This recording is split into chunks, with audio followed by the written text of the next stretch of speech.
knew about that, we knew that feeling.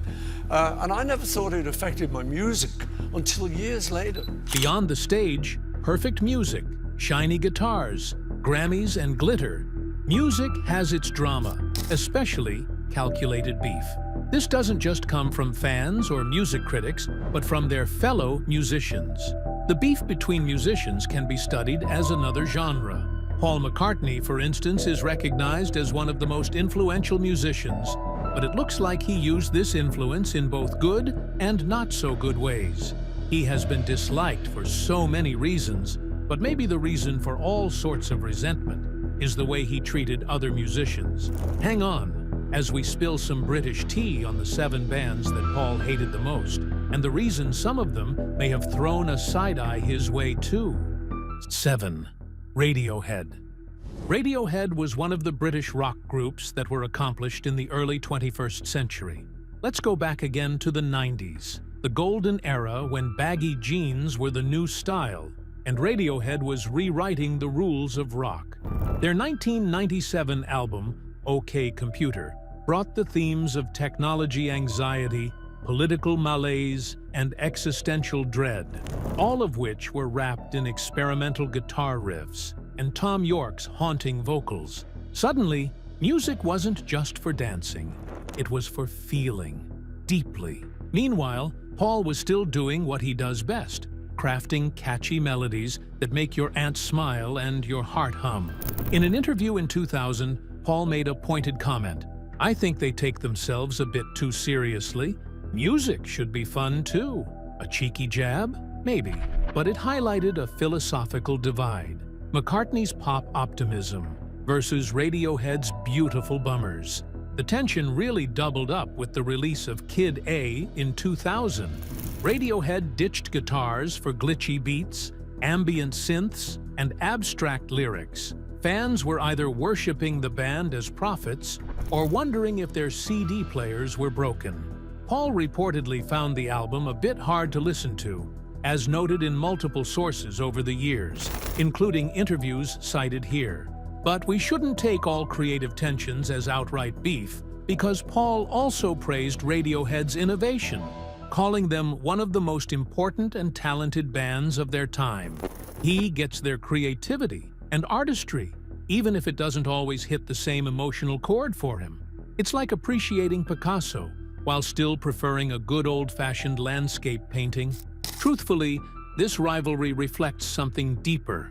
Two creative titans representing different eras and philosophies. Paul, the eternal optimist, believes music should be motivating, while Radiohead sings about discomfort and disruption. Together, they are very important, and they embody the yin and yang of modern music. We just looked at the legendary Radiohead, and what Paul had to say about their music. It seems Paul has his unique principles when it comes to music, but that is not all. We still have more drama to spill. So grab your headphones or popcorn, because we are just getting started. 6th, Oasis. Oasis, a band formed in England, was formed in Manchester in 1991. The original lineup included Liam Gallagher, the lead vocalist, Paul Bonehead Arthurs, the guitarist, Paul Gwigsy McGuigan, the bass guitarist, and Tony McCarroll, the drummer. After a few months, Liam invited his older brother Noel Gallagher to join as a lead guitar and vocalist, adding color to the band. Noel eventually rose to become the leader of the group and took over songwriting for their first 4 studio albums. The world regards Oasis as one of the defining and most successful bands of the Britpop genre. Oasis signed with an independent label named Creation Records in 1993 and released their record-setting debut album, Definitely Maybe, in 1994. This album topped the UK Albums Chart and rose to become the fastest-selling debut album in British history at that time. The next year, they released What's the Story? Morning Glory, with new drummer named Alan Whitey White, in a very popular rivalry with Blur, known as the Battle of Britpop. The Gallagher brothers started making headlines throughout the 1990s for their public disputes and extravagant lifestyles. In 1996, Oasis performed 2 nights at Nebworth, drawing an audience of 125,000 each night, which marked the largest outdoor concerts in UK history at that time. The next year, they released their highly anticipated 3rd album, titled Be Here Now, which became the fastest-selling album in UK chart history, which people later regarded as a critical disappointment. Some founding members like Paul "Bonehead" Arthurs and Paul "Gwigsy" McGuigan left Oasis in 1999 during the recording of their 4th studio album, Standing on the Shoulder of Giants. They were replaced by Jem Archer, former guitarist of Heavy Stereo, and Andy Bell, former guitarist of Ride. Tony McCarroll departed in 2004 and was replaced initially by guest drummer Zach Starkey, followed by Chris Sherrick. So, let's get to where Paul comes into the picture. Music freaks often saw Oasis as the heirs to the Beatles' throne when they burst onto the scene in the mid-90s. The Mancunians wanted to modernize the sound of their Merseyside predecessors and infuse it with a more contemporary and less frivolous edge. However, to their surprise, both George Harrison and Paul never liked them and openly expressed their disapproval to anyone who could listen. In addition to their misery, the Rolling Stones' Keith Richards and Mick Jagger also joined in on the criticism. Getting some negative feedback from anyone can sting, but the wound gets deeper when it comes from your idols. It's difficult to determine which of the Gallagher brothers holds the Beatles in higher regard. However, Liam's loyalty is evident in his decision to name his son Lennon, which was a testament to John Lennon's profound influence on him. Without John, Liam would not be the person he is today. Fortunately for Liam, Lennon wasn't around to voice his opinions on Oasis, maybe an important reason why he remains his favorite Beatle. The conflict began in 1997, when Oasis watched a documentary about themselves in a London hotel suite. While much of the film celebrated their revival of rock and roll, they were taken aback when the Beatles and the Stones made surprise appearances to deliver some harsh criticism. This unexpected verbal assault shocked the band, leading to a war of words that would unfold in the years to come. George Harrison didn't hesitate to say his criticism, stating, "The music lacks depth, and the singer Liam is a pain. The rest of the band don't need him." Paul also went on to say, "They're derivative, and they think too much of themselves. They mean nothing to me." As if that was not brutal enough, Mick Jagger added fuel to the fire, claiming, "You can't dance to it. The new album's impossible." Keith Richards kept it blunt and harshly declared, "They're crap." While they were in London for a Radio 1 interview, Liam let his frustrations spill over. Although the documentary hadn't aired yet, Liam took advantage of the radio platform to retaliate against his heroes, crossing a line in his comments. This outburst marked the beginning of a sour relationship with the very icons he admired. Well, for a twist of events, over the decades, Oasis has reconciled with most of those involved in the feud, except for George Harrison, who passed away in 2001, and it is believed that if he had not passed, he would have reconciled with them. Paul even shared his thoughts with GQ in 2016, saying Oasis were young, fresh, and writing good tunes. "I thought the biggest mistake they made was when they said, 'We're going to be bigger than the Beatles.' So many people have said that, and it's the kiss of death. Be bigger than the Beatles, but don't say it. The minute you say it, everything you do from then on is going to be looked at in the light of that statement." Meanwhile, Liam supported the Rolling Stones during their European tour in 2018, indicating that any lingering bad blood between the two acts has since evaporated.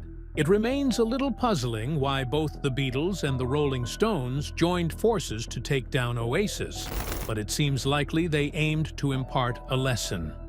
5. The Sex Pistols. Many people know about this group for their controversial songs and lyrics, and perhaps that's why Paul hates the band.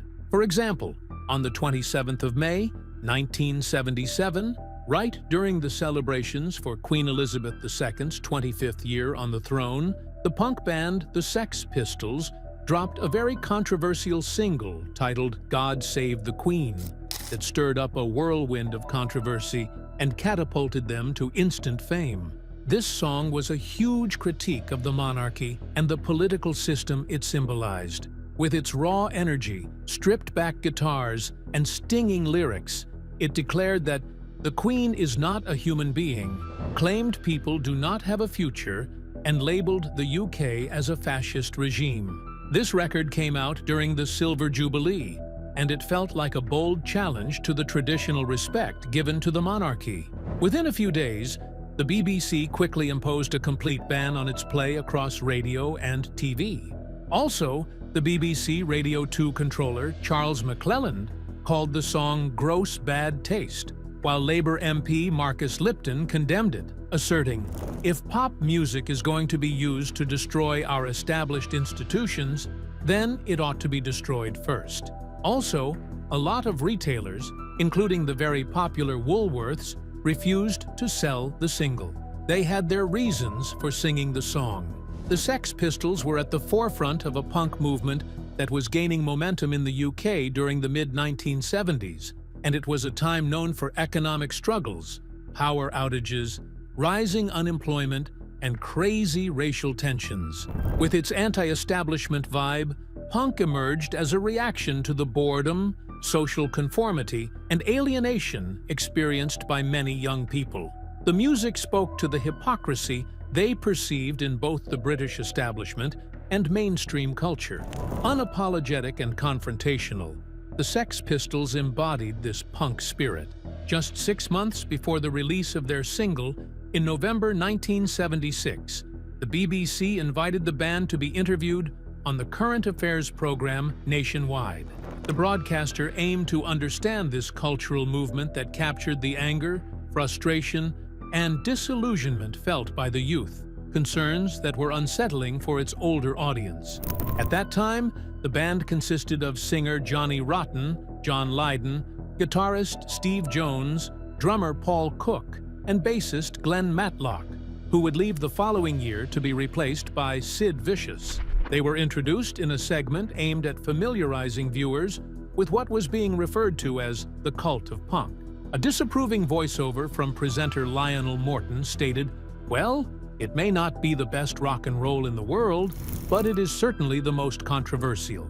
He also told the audience that one London newspaper had labeled the Sex Pistols the most aggressive, nasty band ever.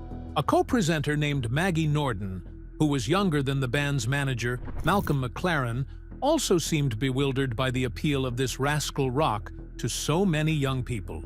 She told Malcolm that they were more into chaos than anything else, to which he responded, "That's an accusation from people who really don't grasp what kids want.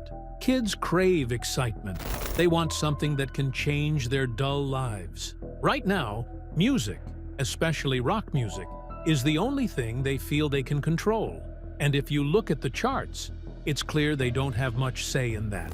The most intriguing part of this story is the fact that the band and controversy didn't stop with "God Save the Queen." Their debut album, Nevermind the Bollocks, which they released later that year, faced a very similar backlash, with main retailers like Woolworths, Boots, and W.H. Smith refusing to stock it. The album also created an obscenity trial when a Virgin Records shop manager in Nottingham was arrested for displaying its indecent printed matter album cover, designed by Jamie Reed. Just 3 months after the album's release, the Sex Pistols disbanded due to a tumultuous and chaotic U.S. tour, but their impact extended far beyond their brief career. God Save the Queen, with its raw musicality, remains an embodiment of punk's anti-establishment spirit. According to Jones in her interview with BBC in 2012, the song has lost none of its power over the years. The emotions behind it, the sense of defiance and rebellion, are still entirely relevant, and it will always sound more exciting than anything else in the charts. Paul was one of the people who could not relate to their songs, although there has not been an official statement from him regarding this. The Sex Pistols were controversial. and Paul could not stand them due to their lyrics and style, which was fair enough since so many people could relate. But how about talking down on a music group that people love? Let's go into full details of the remaining 3 groups that Paul hated the most. 4. The Beach Boys. The Beach Boys often come to the first of the list when we think about very popular bands in America. With their excellent harmonies and creative sound, this group, proudly led by Brian Wilson, crafted a unique blend of pop, rock, and surf music that defined a generation. However, behind the surface of their incredible songs, there is a fascinating story of rivalry with another musical legend, no one but Paul. While both the Beach Boys and Paul have left an incredible mark on music, their thriving relationship began to sour due to competition and artistic tension. Let's start from the beginning. The Beach Boys came from Hawthorne, California, in the early 1960s, which captured the essence of the California lifestyle. Their early hits, like Surfin' USA and Fun, Fun, Fun, made them the reigning band, and Brian Wilson, the music genius, transformed the group into a groundbreaking force in music. Amazing albums like Pet Sounds were albums that had complex arrangements and introspective lyrics, pushing the boundaries of what pop music could achieve. On the other hand, Paul was busy redefining popular music with the Beatles. The band's innovative approach to songwriting and recording set new standards in the industry. As the 2 groups started rising to fame, there were unhealthy comparisons, as expected, especially as the 2 bands explored new musical territories. The rivalry between Paul and the Beach Boys, particularly Brian Wilson, started in the mid-1960s. As the Beatles released Rubber Soul, which showcased a more mature sound, Brian responded to the challenge with Pet Sounds. Many consider Pet Sounds one of the greatest albums of all time, and it was, in part, a direct challenge to McCartney's musical prowess. The 2 albums encapsulated a creative race, with each pushing the other toward greater artistic heights. However, this competition was not without its tensions. Paul famously proclaimed that he was inspired by the Beach Boys, but he also believed that the Beach Boys had set an unattainable standard with Pet Sounds. He admired their arrangements and harmonies, but also felt a sense of pressure to surpass them. This statement created an underscore rivalry that delved into their interactions. As the years passed, the relationship between Paul and Brian became even more complicated. While Paul often admired Wilson's work, their musical paths diverged. The Beach Boys struggled with internal conflicts and shifting musical trends, while Paul continued to find success as a solo artist and with Wings. Despite the rivalry, there was always a sense of mutual respect. McCartney has spoken fondly of the Beach Boys' influence on his music, acknowledging the role they played in shaping his artistic vision. On the other side, members of the Beach Boys have cited McCartney and the Beatles as significant inspirations for their work. The irony of their rivalry is that it ultimately pressured both artists to new heights. Paul's willingness to explore innovative sounds and Brian's relentless pursuit of musical perfection led to some of the most celebrated works in music history. This push and pull dynamic not only shaped their respective careers, but also influenced the broader landscape of popular music. In music history, Paul and the Beach Boys represent 2 creative forces that have defined and redefined genres. The Beach Boys' emblematic sound encapsulates the carefree spirit of the 60s, while Paul's contributions to rock and pop showcase an enduring legacy of innovation. 3. The Bees Gees. This band of 3 brothers named Barry, Robin, and Maurice Gibb created an indelible mark on the music scene, with their harmonious vocals and disco-infused melodies that dominated the charts in the 1970s. But in their excellence and successful career, there is a very interesting narrative involving one of music's other greats. Paul, of course. While they rocked in their achievements, Paul's feelings toward them remain a topic of interest. They started their journey in the 1950s in Redcliffe, Queensland, Australia. Initially, they were a pop group, but their sound evolved dramatically over the years, and their music took a new turn with the invention of disco. Albums like Saturday Night Fever became a legendary album and defined that genre. Other songs like Stayin' Alive and How Deep Is Your Love became songs of the era because of their signature falsetto harmonies and intricate songwriting. Now, let's shift our focus to Paul,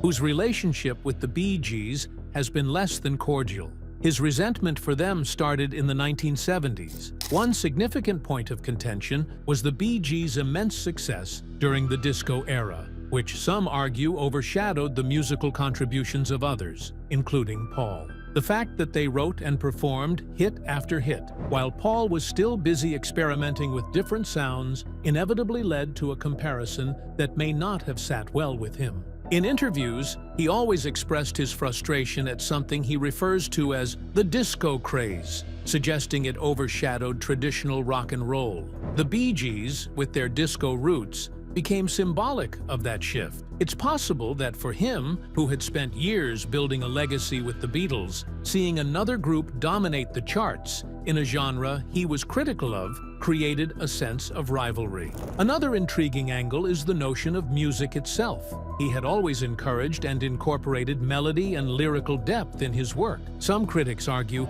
that the Bee Gees' style, particularly their heavy reliance on harmonies, may not align with their artistic vision. In a way, this difference in musical philosophy could have contributed to his feelings toward the group. An important moment that fueled speculation about his perception of the Bee Gees occurred during the 1979 Grammy Awards. The Bee Gees were nominated for multiple awards, and when they won, their acceptance speeches were filled with gratitude and excitement. Meanwhile, there Paul was, sitting in the audience, perhaps feeling frustrated and overwhelmed with mixed emotions.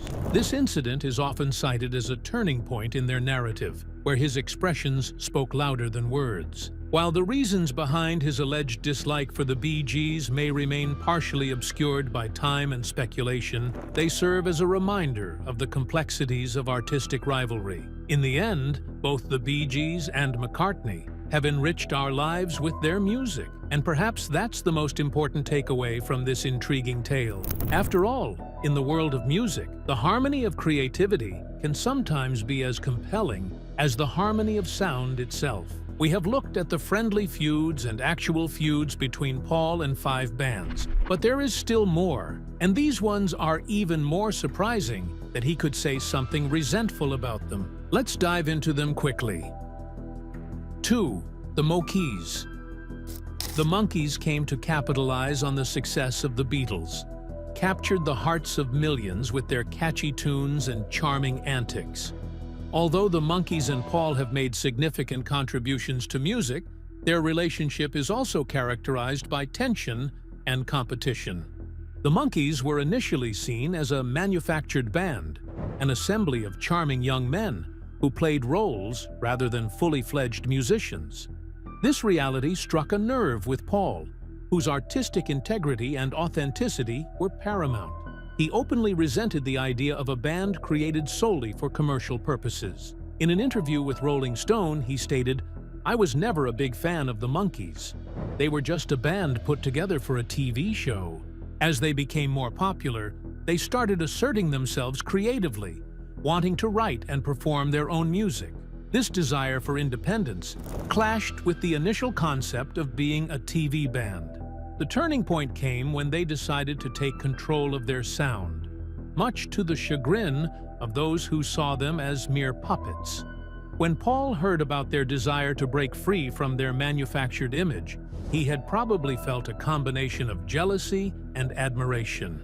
After all, here was a group that had started as a product of the industry, now striving to carve out their own identity. Another thing that fueled this rivalry was when the Monkees talked about their ambition to compete with the Beatles musically. Davy Jones even suggested that they could challenge them in terms of influence and creativity. For Paul, who was constantly pushing the envelope, this declaration may have felt like an affront. After all, he had spent years establishing a legacy that the Monkees were now trying to claim for themselves. As time passed, the Monkees continued to evolve, releasing albums that showcased their growth as artists. However, Paul's feelings started lingering. He often commented on the superficiality of the Monkees' early work while acknowledging their later achievements. It's almost as if he were caught between admiration for their growth and frustration over their origins. This hatred between them did not dispute the undeniable thread of influence running between Paul and the Monkees. His work has inspired countless artists, including the Monkees, who sought to emulate the Beatles' success. In return, the Monkees' playful approach to music and their willingness to experiment may have subtly influenced McCartney's own creative endeavors. Although McCartney may have harbored negative feelings toward the Monkees, it's clear that their story is one of growth and evolution.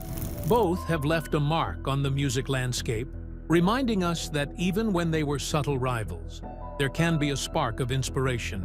After all, in the world of music, the interplay between authenticity and manufactured charm can lead to some of the most captivating stories, and perhaps the most memorable songs. The Rolling Stones. The Rolling Stones and the Beatles' rivalry has to be the most interesting and maybe dramatic rivalry in rock and music history. This battle stood the test of time and even went as far as getting to their fans, asking questions about who was better. But the interesting part of this is that they were friends before this whole saga started. According to an insider, Paul and the Rolling Stones collaborated to sing just one song, which remains unnamed for now, and they released it that same year. However, people expected a mashup from the two groups, although other fans believe that was not the path they were taking. With all of this information, the question remains, was this rivalry between these talented groups real? Did they detest each other? Or was it just a strategy to grab people's attention during the booming pop scene of the 1960s? Apparently, the truth lies somewhere in between. The Beatles versus the Stones is about 20% reality and 80% stunt, but their early beef had genuine roots that reflect the tensions playing out between their managers behind the scenes. The Stones manager, Andrew "Loog" Oldham, had previously collaborated with the Beatles' manager, Brian Epstein. They both crafted and polished the Beatles' image, but their friendship and partnership eventually soured, which led Brian to fire Andrew after a disagreement. According to Keith Richards, in his autobiography titled Life, "We were the instrument of Oldham's revenge on Epstein." Initially, Andrew didn't hit the mark. He attempted to compete with the Beatles by dressing the Stones in suits reminiscent of the Fab Four's style. The band agreed with their manager at the beginning, but later on, they could not hide the resentment for the polished image. So Andrew decided to take a different approach, to be anti-Beatles. As Keith wrote about it, their goal was to do everything wrong, at least from a showbiz perspective. You've got the Beatles, whom mums and dads love, but would you let your daughter marry this? The Beatles did not keep quiet, as they began to express frustration that the Stones were literally copying them. Since the Stones were a bit behind in their careers, they had the chance to watch and then emulate the Beatles' successes. In a 1970 interview with Rolling Stone, a visibly irritated John Lennon accused the band of frequently following in the Beatles' footsteps. He was also critical of the Stones' psychedelic 1967 album, their Satanic Majesty's Request, which came out shortly after one of the Beatles' albums. I could list everything we did, and what the Stones did 2 months later on every single album. Mick imitates us exactly, John angrily stated. He spoke the harsh truth about the Stones' album, claiming it was just a copy of Sgt. Pepper's, the Beatles' album. He also insisted that the Stones were not in the same class, music-wise or power-wise, as the Beatles.